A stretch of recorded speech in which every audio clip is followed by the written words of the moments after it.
di sebuah desa kalangan, hiduplah seorang gadis cantik. Gadis itu bernama Putri Rubia.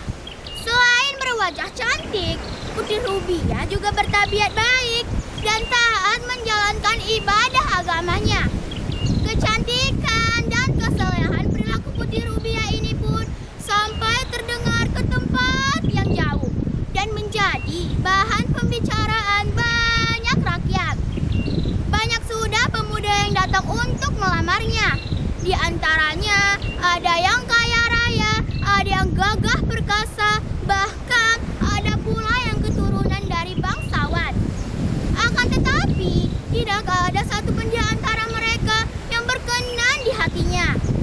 Suatu hari di desa kalangan datanglah seorang kiai. Kiai itu bernama Alwi. Kedatangan Kiai Alwi ke desa kalangan ialah untuk menyebarkan agama, bukan untuk melamar Putri Rubia. Akan tetapi, setelah Alwi menyaksikan kecantikan dan kesolehan perilaku Putri Rubia ini pun, ia jatuh cinta. Ia ingin menjadikan Putri Rubia sebagai istrinya. Ternyata cinta Alwi ini disambut baik oleh Putri Rubia. Sampai pada suatu hari yang baik, Putri Rubia dan Kiai Alwi pun menikah. Mereka saling mencintai. Kehidupan mereka sebagai suami istri yang sangat manis selalu dijadikan contoh oleh masyarakat desa kalangan dan di sekitarnya. Bahkan saat mereka berangkat tua, kisah cinta di antara mereka berdua pun masih tetap mesra. Sayangnya, mereka belum dikaruniai seorang anak. Keadaan ini memang suatu penderitaan, tetapi tidak membuat cinta mereka untuk semakin berkurang. Suatu hari, mereka mengetahui bahwa mereka berasal dari marga yang sama, yaitu marga Tanjung. Dalam Arata Panuli, perempuan dan laki-laki yang semarga tidak dibenarkan untuk menikah. Pernikahan antara semarga dianggap pernikahan antara saudara kandungnya. Benar-benar suatu yang aib. Putri Rubia dan Kiai Alwi pun merasa sedih akan kenyataan demikian. Kesedihan inilah yang akan menjadi isi cerita rakyat dari Sumatera Utara.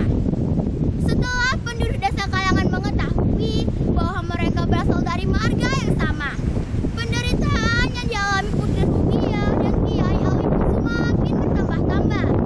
Setiap hari mereka mendengar sindiran, ejekan, bahkan hinaan dari masyarakat desa kalangan.